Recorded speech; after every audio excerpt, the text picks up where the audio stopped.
Welcome to Bear, brought to you by Giddy, the world's largest sexual health platform.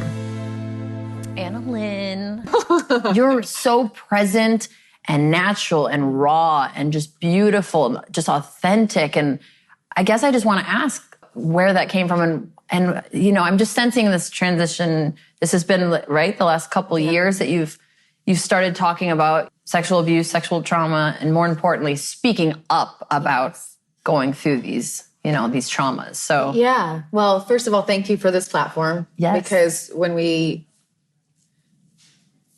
if we hope to do anything in this field to change it, we have to talk about things, because silence was the modus operandi of the past. It was just, we don't talk about those things. We don't say those things. We put on a mask. They make our family look bad. We are supposed to look our best and Exactly. go to college. And I had just come out with my story of sexual assault. So I had memories come back of childhood sexual abuse 3 years ago.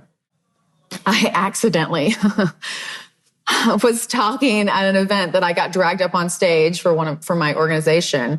And the director at the time, she really mismanaged everything. So she comes to my table, grabs my arm and pulls me out of my seat, physically pulled me out of my seat. And she's like, we need you to go on stage and do another auction. I had to do a second auction. Impromptu, thrown out on stage like deer in headlights. Everything's been said. Everything's been done. I didn't know what to do. So I said, you've heard all the stories from the survivors and the founder, but you don't know the story of one girl. And then I was like, oh, why did I say that? That was stupid. There's 1,000 people here. And then now I'm like, they're all like, who's the girl? I'm like, oh, I'm telling this. So that came out. Cosmopolitan magazine was in the audience. They reached out to my team, asked if we would do a story about what happened to me when I was 19. I was sexually assaulted when I was 19 by a friend who was crashing at my home. I woke up and he was inside me and I froze. My whole body just froze and I shut down and I didn't know what to do. And then I blamed myself because I didn't fight back. So is that really rape? Because I didn't try to stop it. And all this, it was just all these questions in my mind that I just was like, I'm going to go to work and pretend like this is not happening, because work is an addiction too. Right. And 90 hours a week working, getting on a red eye, going to, you know, all these other gigs that I would have scheduled so that I never had a moment of stillness. So I never had to think about it again. Yeah. But so that had happened. And as a result of that, I began this journey towards openness about my life. I had been the complete opposite. Everything was a facade. Everything was a mirage, a mask. And I would panic. I had my own sisters sign NDAs. I was terrified of my life story being out.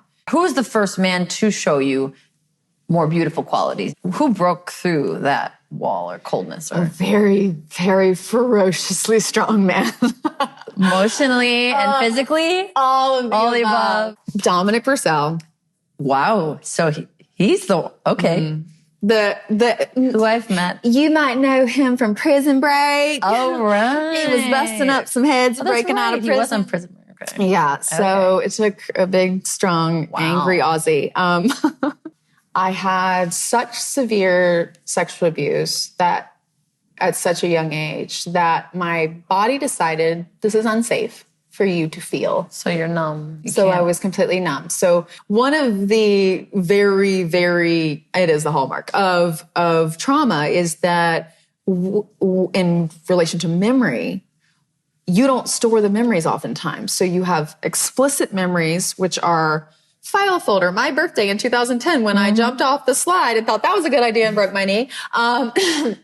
That memory is stored forever, logged, a trauma that you like seared in your brain.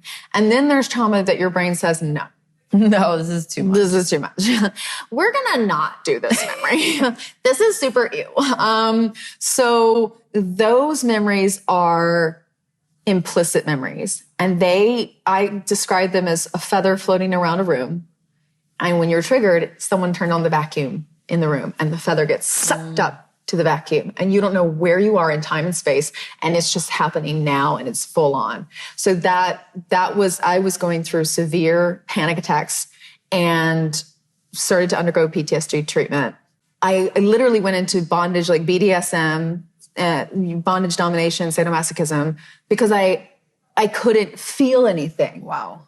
And Dom and I had this relationship No pun that was intended. very, Dom was my sorry. Dom. Dom was my Dom, for sure. Oh my gosh, it's really You funny. found your Dom. Yeah. There are many reasons why that man forever will be my forever person. He's staying in my house right now. We're not together, but we are. It's complex. We're family is what it is now. He went through a lot when he was a kid. He was a hero in a way for you. Oh, right? he changed everything. How did you tell him, Anna, about for the people out there, how do you tell a partner about your mental illness and your sexual trauma? Like, how did you do that? Well, it's interesting. He knew. He did. He knew. A lot of times we attract what we are. And especially if you haven't realized your shadow, you haven't realized what's underneath the surface. And I had realized absolutely fucking nothing. So he was a mirror back to me. Okay. So many things that happened to him, different versions of the same thing had happened to me and vice versa. Dom created space for me, but he called me the fuck out. He did not take bullshit. Mm-hmm. And that's why I trusted him. I trusted no masculine energies. I trusted no men, because I figured I'm going to push every fucking button that you have.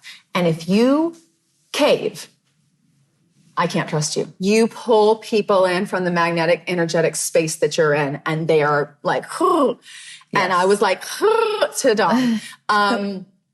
And there was a sexual aspect that was underlying, that was pulling us, and we had explosive sex. Yes, this has been amazing. For all of your sexual health related news, information, and questions, visit getmegiddy.com.